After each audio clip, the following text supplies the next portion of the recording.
2026 भारत के लिए शायद सबसे अजीब मौसम वाला साल बन गया।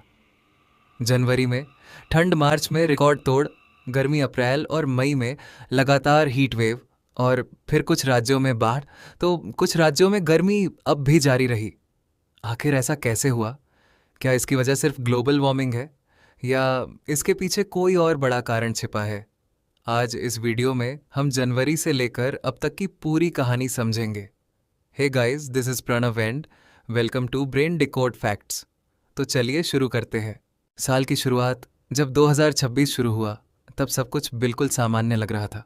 उत्तर भारत के कई राज्यों में अच्छी ठंड पड़ रही थी, लोग स्वेटर पहन रहे थे और हर साल की तरह सभी को लग रहा था कि इस बार भी गर्मियां धीरे धीरे आएंगी।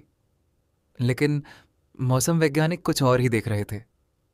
समुद्र का तापमान सामान्य से अलग था और दुनिया भर के मौसम मॉडल पहले ही संकेत दे रहे थे कि 2026 सामान्य साल नहीं रहने वाला।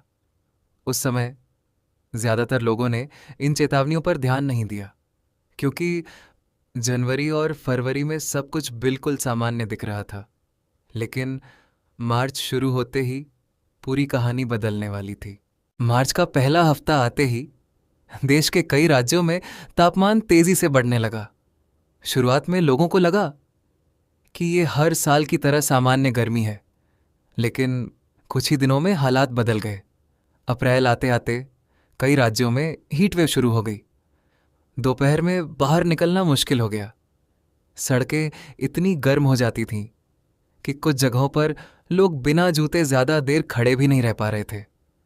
मई तक कई शहरों का तापमान 45 डिग्री के पार पहुंच गया। सोशल मीडिया पर भी ऐसे वीडियो वायरल होने लगे जहां धूप में रखी क्रेयॉन्स कुछ ही मिनटों में पिघल गईं।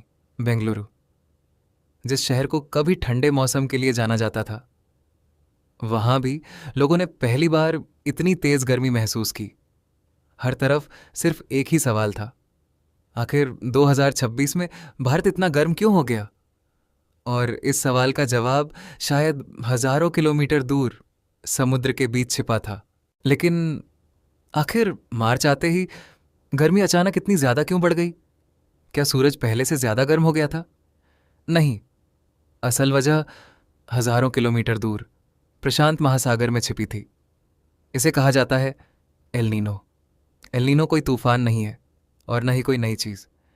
ये एक प्राकृतिक मौसमीय घटना है जो हर कुछ सालों में होती है।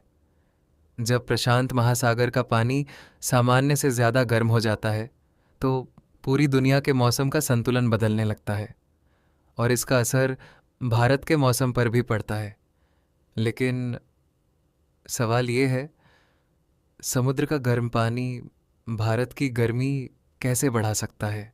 जून आते आते आखिरकार मॉनसून ने भारत में दस्तक दे दी, लेकिन इस बार भी मौसम ने सबको चौंका दिया। कुछ राज्यों में लगातार तेज बारिश हुई, जिससे बाढ़ जैसे हालात बन गए। वहीं कुछ इलाकों में लोगों को गर्मी से राहत मिलने में अभी भी समय लगा। यानी एक ही देश में कहीं बाढ़ तो कहीं गर्मी। यही 2026 की सबसे बड़ी कहानी रही। मौसम वैज्ञानिकों का कहना है, अगर आने वाले सालों में धरती का तापमान इसी तरह बढ़ता रहा तो ऐसे मौसम पहले से ज़्यादा देखने को मिल सकते हैं। मतलब कभी लंबी हीट वेव तो कभी बहुत ज़्यादा बारिश। 2026 ने हमें सिर्फ गर्मी नहीं दिखाई, बल्कि ये भी दिखा दिया कि हमारा मौसम अब पहले जैसा नहीं रहा। इसलिए अब मौसम को समझना सिर्फ वैज्ञानिकों के लिए नहीं, हम सब के लिए ज़रूरी है। अगर आपको ऐसे ही आसान भाषा में बड़े सवालों के जवाब जानना पसंद है तो ब्रेन डिकोड फैक्ट्स को सब्सक्राइब ज़रूर करें। मिलते हैं अगली वीडियो में।